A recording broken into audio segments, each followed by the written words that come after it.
Hi, everyone. This is Joe Gentili from Saroff Gentili LLP.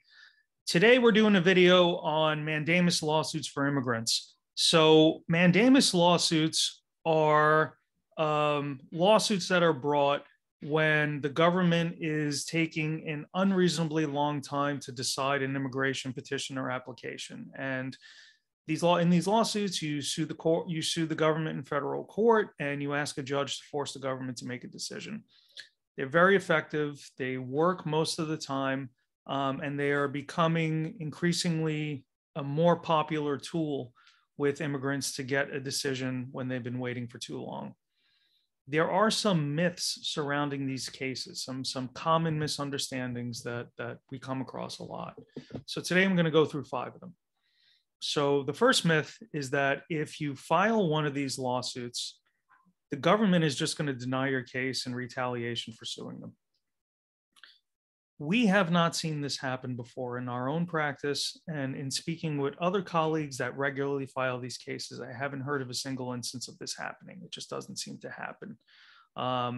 These cases are bloodless from the government's perspective. They don't take them personally, so we haven't heard of any instances of any kind of retaliation. We have heard the opposite, though. And in speaking with colleagues that were former government attorneys, they've said that they've actually seen people that file lawsuits or companies that file these mandamus lawsuits get treated better by the government. The government is a little more cautious with how they treat their cases because they know that if they overstep, they can get sued. And, nobody wants to get sued.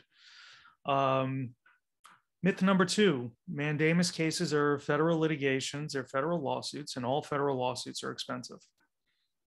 So mandamus cases are federal lawsuits, they're brought in federal court, but relative to other types of federal lawsuits, they're very cost effective and inexpensive.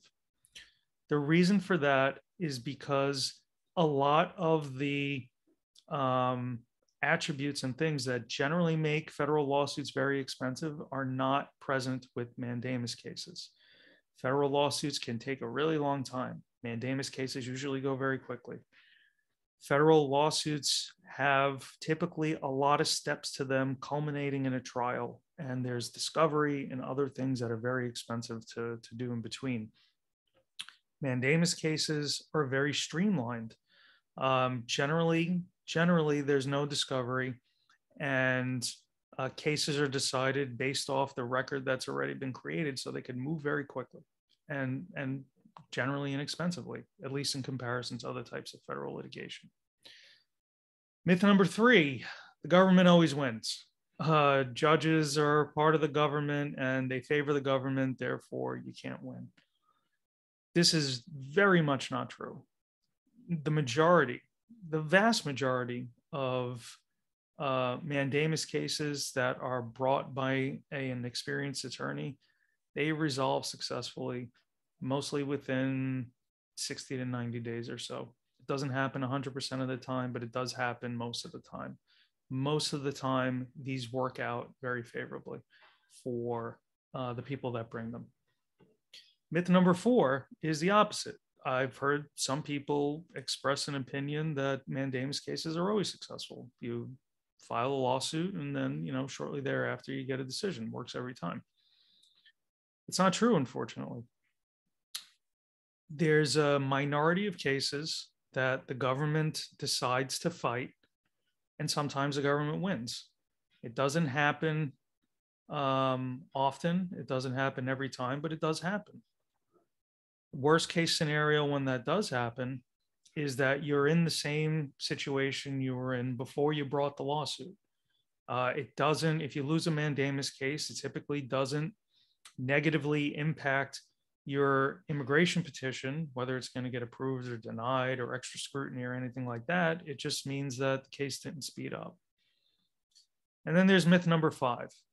If you filed your petition or application with an immigration lawyer, that person is the person best suited to also handle your mandamus case. Sometimes that's true, but typically it's not. And the reason is this.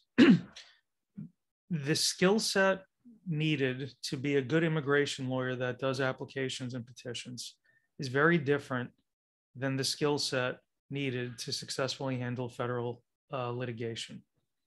So, in my opinion, you're best suited going with a law firm that focuses and specializes on federal litigation, as opposed to one that primarily does applications but dabbles in litigation.